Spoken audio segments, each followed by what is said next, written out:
उस केस से हम बाहर हैं और हमारा उस केस के अंदर विनय अरेस्ट हुआ, ईश्वर अरेस्ट हुआ। तो विनय यादव की भी बेल हो चुकी है, ईश्वर की भी बेल हो चुकी है। विनय यादव और ईश्वर दोनों लोग बेल आउट हैं और एल्विश तो बेल आउट है ही। 50-50 हजार की श्योरिटी पे बेल हुई है, 2 लोगों की श्योरिटी पे। बॉन्ड्स हुए, हाँ बॉन्ड्स हुए हैं, दोनों श्योरिटी बोलते हैं उनको। तो वो जी हाँ दोनों बेल हुई हैं, तीन बेल हुई हैं 2-2 श्योरिटी बॉन्ड्स पे।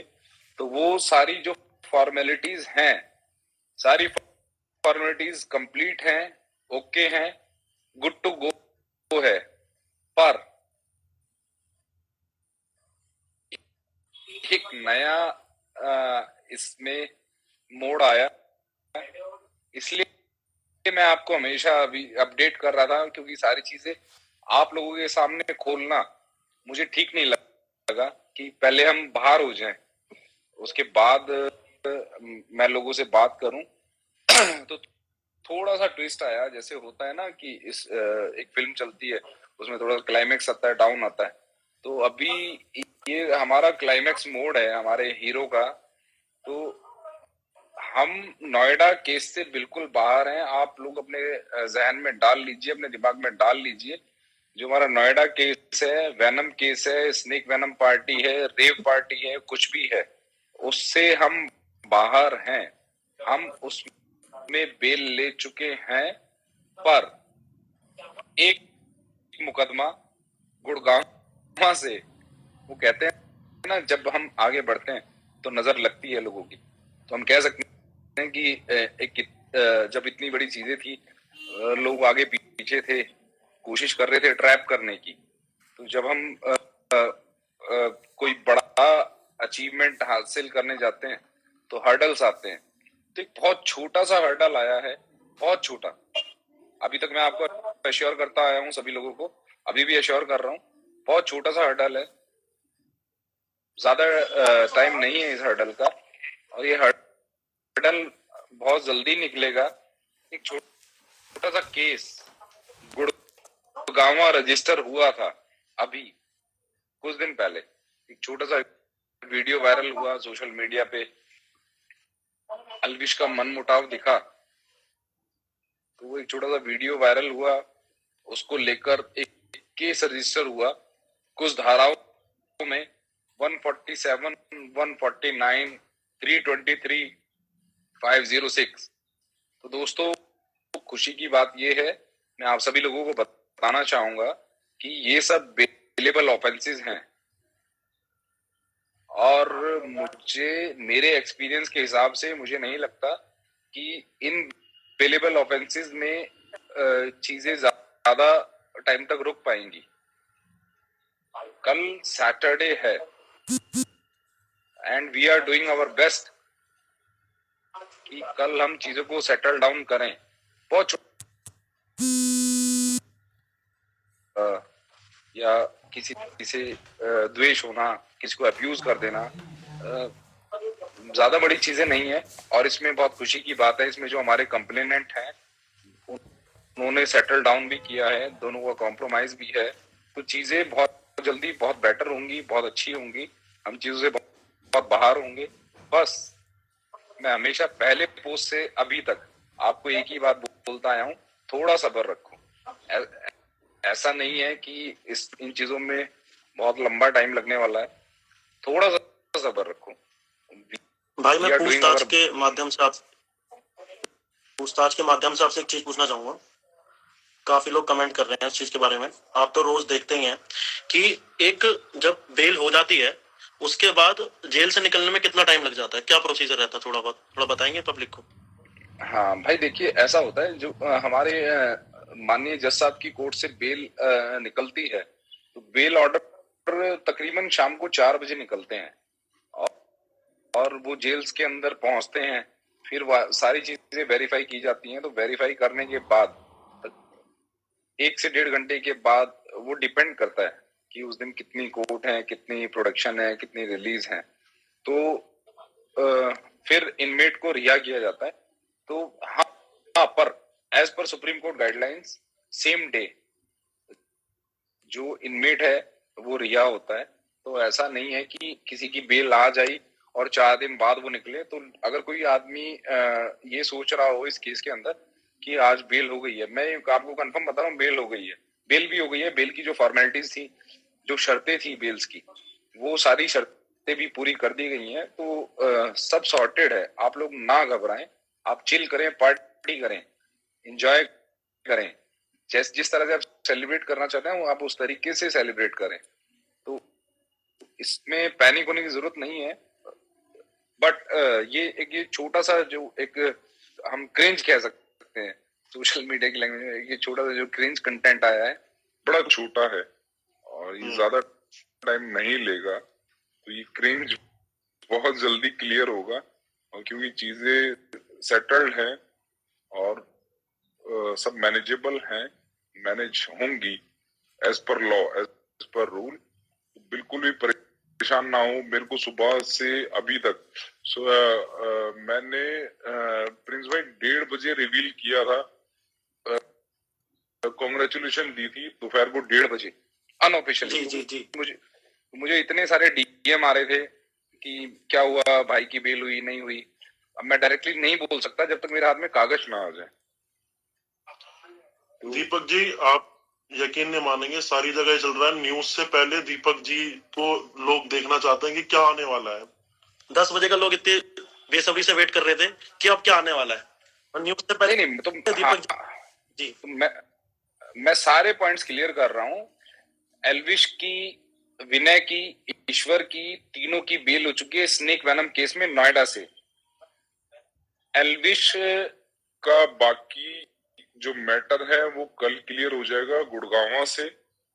विनय और ईश्वर दोनों कल रिलीज होंगे नोएडा जेल से, क्योंकि आज उनकी थोड़ा सा लेट हुआ था चिट्ठी पहुंचने में। परवाना बोलते हैं उसको, परवाना पहुंचने में थोड़ा सा लेट हुआ, तो इसलिए आज वो रिलीज नहीं हो पाए। तो वो दोनों लोग रिलीज हो जाएंगे कल। और जो हमारा सिस्टम है, सिस्टम रिलीज होगा। छोटा सा एक ग्लिच, छोटा सा एक क्रिंज है ये गुड़गांव वाला, इसको भी सॉर्ट कर लेंगे। क्योंकि ऐसा होता है जब हम एक पहाड़ से अगर निकल आए तो ये तो कुछ भी नहीं है, ये बहुत छोटी चीज है। और मैं ये आप सभी लोगों को, और मुझे बहुत अच्छा लगा कि एल्विश ने इतना प्यार कमाया आप लोगों के बीच में। और मैं थैंक यू भी करना चाहूंगा आप सभी लोगों का कि आपने हम पर भरोसा किया कि we are doing in this. हम अपने तरीके से जो बेहतर है वो हम कर रहे हैं और करेंगे। तो थोड़ा सा धैर्य रखिए यार। मुझे लगता है आप थोड़ा सा कॉर्पोरेट सपोर्ट करेंगे ना तो हम होली एक साथ मनाएंगे, एक मीटअप रखेंगे होली का। जी। तो एक चीज और पूछना चाहूंगा मैं आपको। जी बताइए। पूछताछ, क्या आज पॉडकास्ट आया, काफी लोगों के कमेंट थे उसमें कि फाजिलपुरी और एल्विश का क्या एग्जैक्टली विवाद है। उसमें हमने वो क्लियर भी करा, पर एक बार आप अपने मुंह से सारी एग्जैक्ट चीज बताइए कि कैसे क्लियर हुआ है वो सब। देखिए, जो ये जितना मुझे लगता है as per my observation, as per knowledge, जो एल्विश है ना, एल्विश सिर्फ एक आर्टिस्ट था उस गाने के अंदर। अब आर्टिस्ट हम भी रहते हैं, आर्टिस्ट हर कोई रहता है। तो ये सब देखना प्रोड्यूसर का काम है, डायरेक्टर का काम है, बाकी जो ब्रांचेस हैं किसी भी शूट के अंदर उनका काम है। अब आर्टिस्ट तो कुछ भी करेगा, आर्टिस्ट पहाड़ से भी कूदेगा, पानी के अंदर भी तैरेगा, पर उसको ये नहीं देखना कि परमिशन किसने ली है, क्या ली है, क्या नहीं ली है। उसको तो जो एक्ट दिया जाएगा वो एक्ट करेगा। और मुझे लगता है इस केस के अंदर जो एल्विश को एक्ट दिया, जैसा फाजिलपुरिया ने भी स्टेटमेंट दी, फाजिलपुरिया ने भी स्टेटमेंट दी कि उनके हिसाब से सारे जो स्नेक्स थे एग्जॉटिक थे और सबकी परमिशन मिशंस थी, सब कुछ था। इसपे मैं एक बड़ा प्यारा सा एक है ना, कल एक नया बम है, कल एक नया बम मैं फोड़ूंगा सुबह 10 बजे, एक वीडियो का, एक वीडियो है गाइज, आप बने रहिएगा। एक बड़ा प्यारा बम है, वो कल सुबह 10 बजे ब्लास्ट करेंगे हम इस केस को लेकर। तो जहां तक मेरे को लगता है ना प्रिंस भाई कि आर्टिस्ट को ये मतलब नहीं है कि गाड़ी कहाँ से आई, हवाई जहाज कहाँ से आया, बॉम्ब कहाँ से ब्लास्ट हुआ, गोली कहाँ से चली। आर्टिस्ट को एक्ट करना होता है शूट पर। तो मुझे लगता है हाँ, अपना पर्सनल मेरा ओपिनियन है कि एल्विश ने वहां पे एक्ट किया, उसको स्नेक दिए, उसने स्नेक के साथ एक्ट किया। और फाजिलपुरिया ने भी क्लियर किया कि ये सारी चीजें, मैं सम्मान करूंगा फाजिलपुरिया का भी कि उन्होंने चीजों को बहुत अच्छे से क्लियर किया और चीजें, उस चीजों में फर्क भी आया उनसे, क्योंकि क्लैरिटी बहुत इम्पोर्टेंट है किसी भी चीज को लेकर। जब तक आप बयान नहीं देंगे कि आपके साथ क्या गलत हुआ क्या नहीं हुआ, तो मुझे नहीं लगता कि वो चीजें सेटल डाउन होंगी, और कहीं ना कहीं हुई भी हैं। आप देखिए ना, इतना बड़ा ट्रायल चलने के बाद, इतनी एजेंसीज इन्वॉल्व होने के बाद, पीएफए इन्वॉल्व हो रही है, बाकी लोग इन्वॉल्व हो रहे हैं, उसके बाद भी 5 से 7 दिन के अंदर हम बाहर आ रहे हैं उन चीजों से। तो कहीं ना कहीं एक आपका एक जो कहते हैं ना कि आपकी इंटेंशन, जब आप गलत नहीं होते, आपकी इंटेंशन अच्छी होती है, तो कहीं ना कहीं एक सुपर नेचुरल पावर है हमारे ऊपर, एक भगवान बैठे हैं, अल्लाह बैठे हैं, तो वो कहीं ना कहीं हमें सपोर्ट करते हैं। तो मुझे लगता है कि कहीं ना कहीं इस केस के अंदर भी वही हुआ कि जब इंटेंशन गलत नहीं थी तो रिजल्ट भी गलत नहीं होने थे। हाँ, एक थोड़ा सा हार्ड टाइम होता है, पर ये जो हार्ड टाइम है ये आपका गुड टाइम लेकर आता है। आप सीखते हैं बहुत कुछ, आपके कौन दोस्त हैं, आपके कौन दुश्मन हैं, आपने क्या गलतियां की, क्या आपको नहीं करनी थी, क्या चीजें करने से आप और बेहतर होंगे। ये बहुत सी चीजें हैं आप अपने जीवन में सीखते हैं इस हार्ड टाइम के अंदर। तो मुझे लगता है कि एल्विश ने भी बहुत लेसन लिए होंगे इन चीजों से।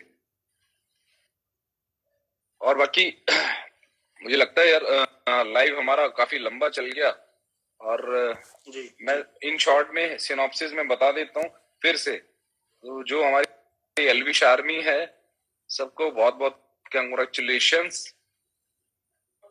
हम नोएडा स्नेक वेनम केस से बाहर हो चुके हैं। एल्विश की बेल हो चुकी है, विनय की बेल हो चुकी है, ईश्वर की बेल हो चुकी है। विनय और ईश्वर होपफुली कल बाहर होंगे जेल से। एल्विश का गुड़गांवा का एक छोटा सा मसला है, वो भी हमारी गुड़गांवा हरियाणा की माननीय कोर्ट, रेस्पेक्टेबल कोर्ट कल क्लियर करेगी। सिस्टम पे आप भरोसा रखें, चीजों पे आप भरोसा रखें, पैनिक ना हो, यही प्यार बनाए रखें। और मुझे बहुत अच्छा लगा, मैं शुक्रिया करना चाहूंगा एल्विश आर्मी का, आप सभी का, मेरे ऑडियंस का, सभी लोगों का, कि आप लोगों ने इतना प्यार दिया, भरोसा बनाए रखा। बस मैं फिर वही बात बोलूंगा, आप सब्र रखिए, धैर्य रखिए, सब अच्छा होगा। Thank you guys. तो मेरे हिसाब से आज के इस लाइव में, इस अपडेट में सारी चीजें सॉर्टेड हैं, क्लियर हैं। और मैं उम्मीद करता हूँ, मेरा फोन पिछले 4-5 दिन से बार बार हैंग हो रहा था, मेरा इंस्टाग्राम ही काम नहीं कर रहा, इतने मैसेज आते हैं आपके, इतने डीएम आते हैं। तो मुझे लगता है कि मैंने सारी चीजें सॉर्ट की हैं, क्लियर की हैं, आपके सभी सवालों के जवाब दिए हैं। और मैं चाहूंगा और रिक्वेस्ट भी है यार, इतने डीएम जेन्युइन आप डीएम करो, समझ में आता है, पर अब इतना एक्सप्लेनेशन देने के बाद, क्लियर करने के बाद भी अगर आप डीएम करोगे तो फिर थोड़ा सा एक अदरवाइज हो जाता है। फिर आप लोग कंप्लेंट भी करते हो कि मैं रिप्लाई नहीं करता, एटीट्यूड है,